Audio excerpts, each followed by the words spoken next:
Hi friends, ఎలా ఉన్నారు? నేను బాగున్నాను. మీరందరూ బాగుండాలని కోరుకుంటున్నాను. ఇప్పుడు కథలోకి వెళ్దాం. చదువుతున్నది శోభారెడ్డి. అన్నయ్యకు ఉద్యోగాల మీద ఎప్పుడూ గౌరవంగానే నమ్మకంగానే లేవు. వాడు చిన్నప్పటి నుంచి స్వతంత్రంగానే బ్రతకతాను అనేవాడు. అన్నట్టుగానే డిగ్రీ కూడా రాలేదు. కర్ణంగారి సలహా మీద ఇప్పుడు చేస్తున్న పొలం కౌలుకి తీసుకున్నాడు. ఆ పొలం రంగరాజు అని ఈ ఊరతనదే. అతను పెళ్లి చేసుకుని ఇల్లరికం వెళ్ళిపోయాడు. ఇప్పుడు మీ హైదరాబాదులోనే ఉంటున్నట్ట. అత్తగారి తరపున అతను ఆశించినంతగా ఆస్తి రాలేదు. ఇక్కడి ఇల్లు ఇంకా పొలం అమ్మేశాడు. అన్నయ్య 6 సంవత్సరాలు ఒకేసారి కౌలు రాసుకోవటం వల్ల ఇది అమ్మటానికి వీల్లేకపోయింది. ఎప్పుడు ఏమాత్రం ఇబ్బంది వచ్చినా పొలానికి బేరం వచ్చింది, అమ్మేస్తున్నాను అని ఉత్తరాలు రాస్తాడు. ఆ ఉత్తరం చూసిందంటే అమ్మ నిద్రపోదు, అన్నం తినదు. అన్నయ్య ప్రాణం తాకట్టు పెట్టైనా సరే ఆ డబ్బు ఆ సమయానికి పంపేస్తాడు. ఎంత ఉంటుంది దాని ఖరీదు అన్నాను. 4 ఎకరాలుంది. ఎకరం 5,000 చొప్పున 20,000 కావచ్చు, అంతకంటే ఎక్కువ కూడా రావచ్చు. మొన్న ఈ మధ్యనే మళ్ళీ ఉత్తరం వచ్చింది, నువ్వు వచ్చిన తర్వాతనే. నేను వచ్చిన తర్వాతనా? ఎప్పుడు అన్నాను. రాజేశ్వరి క్షణం ఆలోచించి, మనం కర్ణంగారింటికి పేరంటానికి వెళ్ళి వచ్చామే ఆ రోజు నాకు సులభంగానే గుర్తుకొచ్చింది. అత్తయ్య ఆనాడు నాకు రాజేశ్వరికి దిష్టి తీసేటప్పుడు దుఃఖాన్ని అణచుకుంటుండడం, భోజనాలు చేసేటప్పుడు కృష్ణ దిగులు పడకమ్మా నేనున్నానుగా అని ధైర్యం చెప్పటం, అది ఏమై ఉంటుందా అని నేను ఆలోచించటం అన్నీ నాకు మెరుపులా గుర్తుకొచ్చాయి. డబ్బు పంపాడా మరి అన్నాను. పంపాడన్నట్టు తలూపింది రాజేశ్వరి. ఇలా ఎన్నాళ్ళు మరి? ఎందుకంటే ఎక్కడో అక్కడ అప్పు తెచ్చుకుని మీరు కలిపేసుకుంటే నయం కదూ. అన్నయ్య ఉద్దేశం అదే. కానీ 20,000 ఎక్కడి నుంచి వస్తుంది? అంత పెద్ద మొత్తం ఒక్కసారి ఎవరు ఇస్తారు మాకు? ఇచ్చినా వెంటనే తీర్చటం సాధ్యం కాదు. దానికి తోడు నేనొకదాన్ని పెళ్లికి ఎదిగాను. నాకు వయసు వచ్చిందనే సంగతి నాకు అమ్మకు అంతగా గుర్తు లేకపోయినా ఊళ్ళో వాళ్ళంతా ఎప్పుడు గుర్తు చేస్తూనే ఉంటారు. అందుకే ఈ 2 సమస్యలు తీర్చడానికి అన్నయ్య సుందరిని చేసుకోవడానికి ఒప్పుకున్నాడు. సుందరా? ఆవిడెవరో అన్నాను ఆశ్చర్యంగా. ఆవిడ కాదు, అమ్మాయే. దాదాపు మన వయసే ఉంటుంది. ఈ పక్కనే దబ్బలూరని ఆ ఊళ్ళో ఉన్న పురుషోత్తం గారి అమ్మాయి. ఆయన ఈ చుట్టుపక్కల బాగా పలుకుబడి ఉన్నవాడు. మోతుబరి రైతు, బాగా డబ్బుంది. ఆయనకు ఒక్కతే కూతురు. పురుషోత్తం గారికి మాకు ఏదో దూర బంధుత్వం కూడా ఉందట. అన్నయ్య సంగతి ఆయనకు బాగా తెలుసు. అన్నయ్య అంటే చాలా ఇష్టం. అన్నయ్య గనక తన కూతురిని చేసుకుంటే కట్నంగా 4-5 వేలు ఇవ్వటమే కాకుండా ఈ తోట పొలం తను కొనేసి కూతురు పేరు మీద పెడతానన్నాడు. అన్నయ్యకి ఇంత క్రితం 2 సంబంధాలు వచ్చినాయి. వాళ్ళు బాగా ఉన్నవాళ్లే. ఒక ఆయన బందరులో లాయరు. ఆయనకు ఒక్కతే కూతురు. ఆయన అన్నయ్యకి చదువు చెప్పించి ఫారిన్ పంపిస్తానని చెప్పాడు. ఆ పిల్లను మేము కూడా చూసాం, చాలా బాగుంది. కానీ వాళ్ళు ఇల్లరికం రావాలని కోరటంతో అన్నయ్య ఒప్పుకోలేదు. అంత మంచి సంబంధం మా కోసం వదులుకున్నాడని అమ్మ కూడా బాధపడింది. కానీ ఏం చేయగలం? మేము వాడి కాళ్ళకు సంకెళ్ళమని మాకు తెలుసు. మేము మా అంతలు విడిపించుకోలేం, వాడు తెగొట్టుకోడు. ఈ సుందరని అమ్మాయి బాగుండదా? కుతూహలంగా అడిగాను.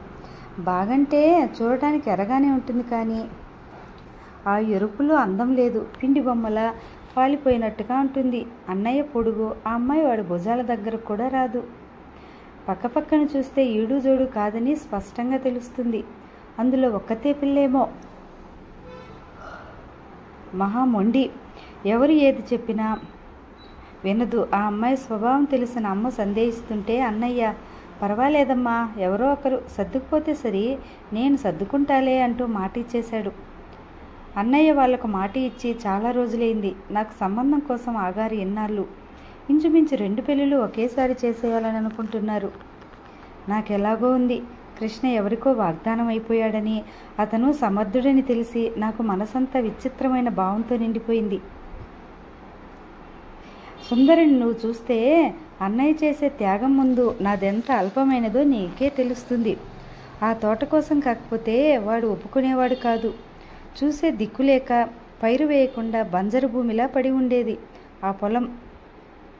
సుక్షేత్రమే అనుకో. అన్నయ్య దాన్ని కౌలుకు తీసుకున్నప్పుడు ఊళ్ళో అంతా నవ్వారు. తర్వాత వాడు ఒక పద్ధతి ప్రకారం దాన్ని సాగు చేసి తోటలా మార్చాడు. ఇప్పుడు మాకు బాగా లాభం వస్తున్నమాట నిజమే, కానీ ఈ లాభం వెనక ఎంత శ్రమ ఉందో, ఎంత కష్టం ఉందో ఎవరూ ఆలోచించరు. ఇప్పుడు ఊళ్ళో అందరి కళ్ళు దాని మీదే ఉన్నాయి. అందుకే ఆయనకి ధరకు కొంటాం, ఆ ధరకు కొంటాం అని ఉత్తరాలు రాస్తున్నారు. ఆయనకి ఇప్పుడు మంచి ధర వస్తున్నమాట కూడా నిజమే. నాకు ఆ తోటలో ఏ చెట్టు చూసినా, ఏ చిగురు, ఏ ఆకు, ఏ కొమ్మ వైపు కళ్ళు కదిపినా నాకు అందులో అన్నయ్య అహోరాత్రులు పడిన శ్రమే కనిపిస్తుంది. ఇప్పుడు చెప్పు వదినా, ఈ ప్రపంచంలో ఎంతమంది జ్యేష్ఠపుత్రులు కుటుంబం కోసం ఇలా కష్టపడుతున్నారు? ఎంతమంది తన కర్తవ్యం గుర్తించి బాధ్యతలను సక్రమంగా నిర్వహింపగలుగుతున్నారు? నీ సంగతేమో తెలియదు, కానీ నేను చూసిన వాళ్ళల్లో 100కి 1 కూడా మా అన్నయ్యలా లేరు. అందుకే ఇలాంటి అన్నయ్యను కలిగి ఉన్నందుకు నాకు గర్వం. కానీ రాజేశ్వరి మోకాళ్ళ మీద ముఖం దాచుకుంటూ అంది. మా కోసం వాడు ఇంత కష్టపడ్డాడు, తన భవిష్యత్తు లక్ష్యపెట్టలేదు. రీసెర్చ్ చేయాలనే కలల్ని గంగార్పణ చేశాడు. అహర్నిశలు అనుక్షణము మా క్షేమం కోసం గొడ్డు చాకరీ చేశాడు. తను ఒక్కడే అయినట్టయితే ఆ శ్రమకు ఎన్ని రెట్లు సుఖపడేవాడు. నాది ఒకటే బాధ, మా కోసం వాడి చివరికి సంసార జీవితంలో దూరం అవటానికి కూడా సిద్ధపడుతున్నాడు.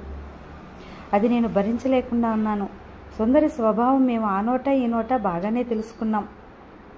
నేను సర్దుకుపోగలనులే అని వాడన్నాడు. అన్నమాట తప్పనివాడు కాబట్టి సర్దుకుపోవచ్చు కూడా. కానీ ఆ సర్దుకుపోవటానికి వాడు జీవితాంతం ఎంత సహనం కూడా తీసుకోవాలో, సుఖశాంతులు ఎంతగా పణం పెట్టాలో నాకు తెలుసు. మాకింత చేసినందుకు వాడికి దక్కే ప్రతిఫలం ఇది. నా స్వభావం వేరు వదినా, నేను ఎలాంటి వాళ్ళతోనైనా ఇట్టే సర్దుకుపోగలను. కానీ వాడు పూర్తిగా అందుకు విరుద్ధం. వాడి మనసు ఎంత సున్నితమో అంత దుడుకు కూడా.